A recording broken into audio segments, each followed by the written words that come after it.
Okay, this is a video about how I do my faith journal.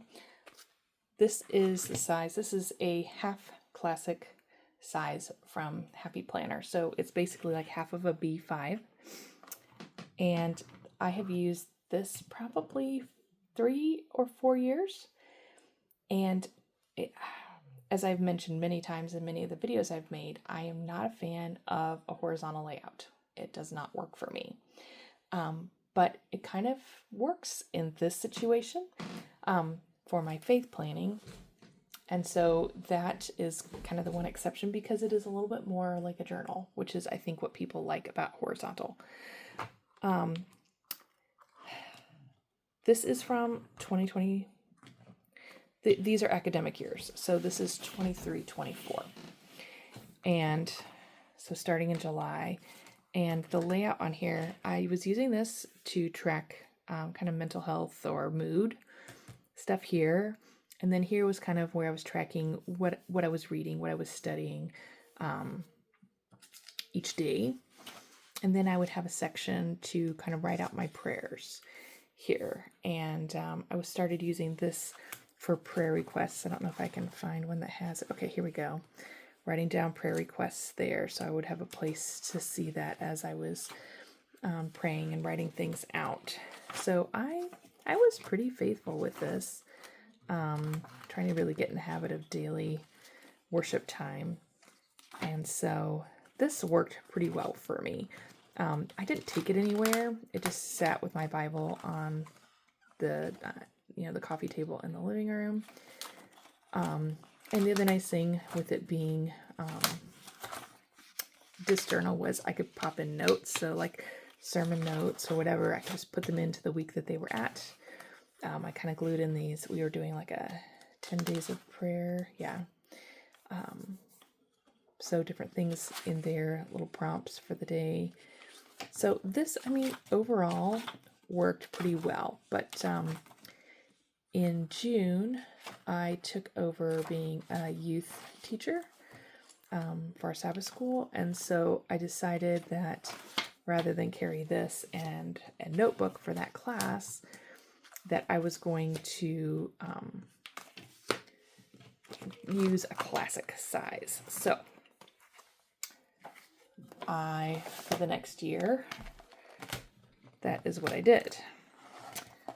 Now, here's an example of some of the things that I like to print on Post-it notes. This was a mental health tracker and also kind of a symptom anxiety tracker.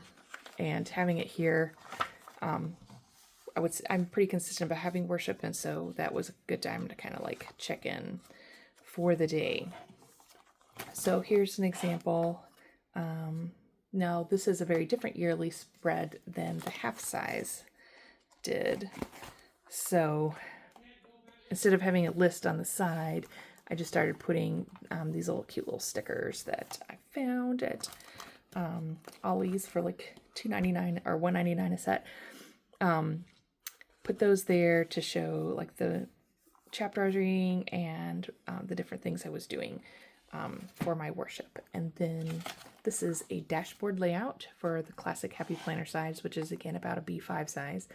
It had a little bit smaller size journaling space than this one did. This was kind of the perfect size. This is a little smaller, but since the lines are smaller, I probably got in the same amount of stuff. But it had that space, and then it had a better space for prayer requests and like writing little things. And so this is an old Happy Planner dashboard that I'd gotten. That dashboard has never really been a good planning style for me. But I was always like, someday I'll use it for something. So I redated the whole thing and put all these cute stickers that I'd been saving in there. And so, I was using it. I had a nice place for notes. These are like notes for my class. But let me tell you, this thing is so big and bulky to carry around, even though it doesn't even have 12 months. I have 2 months of stuff in it. I put it in this plastic cover because I could slide my Bible in there and some other tools and things. I could put pens and the pen loops. So basically everything I needed for church was in here. But it was still, I had to put like a band around it to keep things from falling out the bottom. And it was still just very big and bulky. And so I just kind of thought things through for a while and decided to just go down to a normal, Bible cover that has a little slot to slide your lesson in and things. But I was like, what am I going to do to track what I am doing in my Bible study? I need some sort of a planner. So I have all these cute little slim A5 size journals. And so they just were blank with these cute little designs on them. So I just made myself a planner to finish out the year, the last quarter of the year.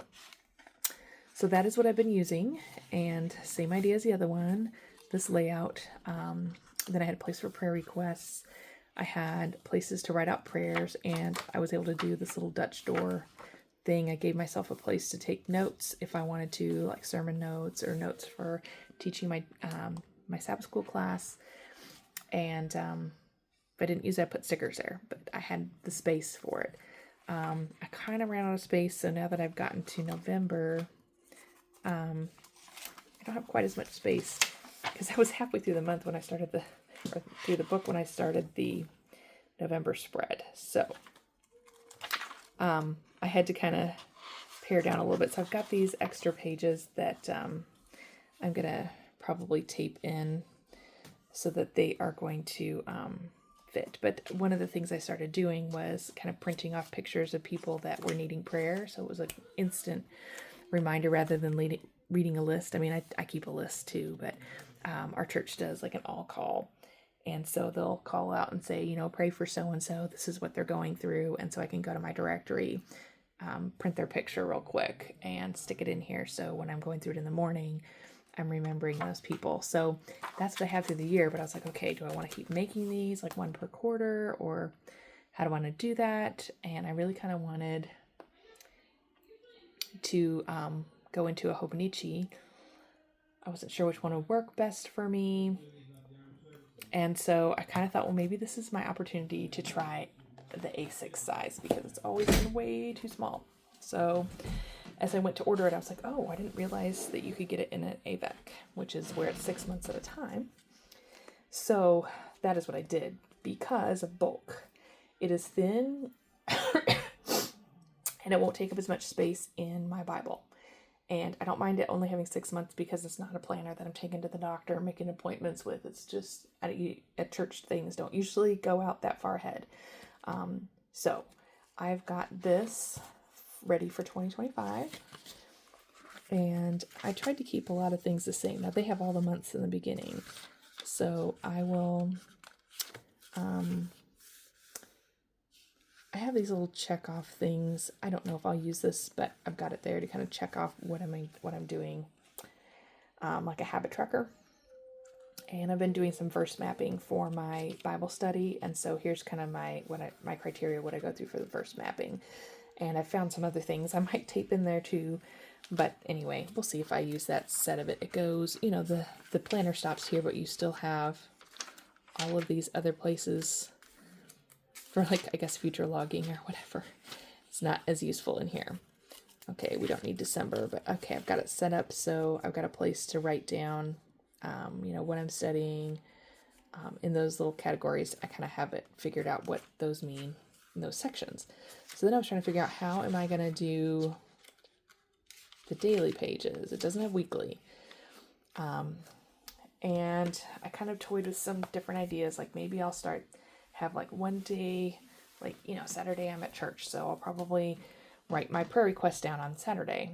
But then I was like, well, then what if I want to take sermon notes? Then I won't have room for that and the prayer requests list. And so I was kind of struggling where to put things, and it didn't have a weekly layout, so I didn't have like a place I could put it and then have individual days for like write out prayer requests. So I've kind of come up with this for right now. We'll see how this evolves, but I've got a section here to write out my prayers and down here to do my verse mapping for the day. And then, come Saturday, if I want to, write out do more stuff. Now, I just say I didn't divide these just in case that doesn't work for me. I don't want to commit too many days into the year. I like to start my week for Bible study on Saturday because, that's when I'm going to get my prayer requests or sermon notes or inspiration maybe for studying that week. So that's when I want the first day to be in a weekly spread. So I had to go back in on some of these blank pages and give myself a Monday and a Tuesday because those were still December. So anyway, it's flexible and we'll see how it goes. It's a smaller space to write in, but this is a big area compared to this. Well, it's about the same, so I think I'll be all right. And the verse mapping, it's okay. It doesn't take up a huge space. I use, at the moment, I'm using just a journal that's about this size, and I just do a section per day.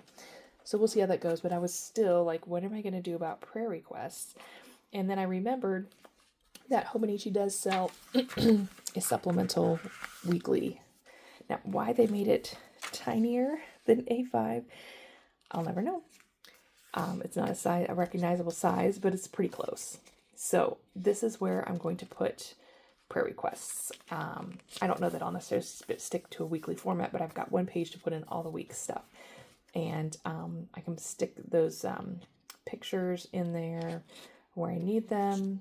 And, this is for the whole year. So this book, I'm just putting it in behind on this page here because it doesn't really stand alone as well because it's smaller.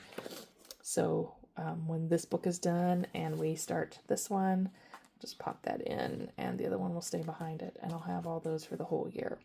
So that's where I'm at with this, and I'm excited. I've always liked this size, and I've never felt like it would potentially be useful for anything.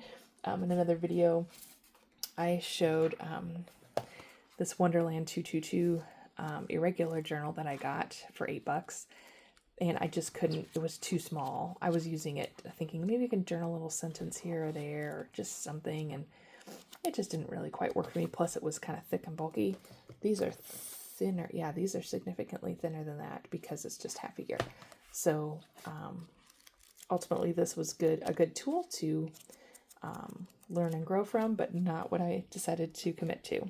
So that's where I am. I went from something this big to something this big, and I'm really excited about using those in 2025.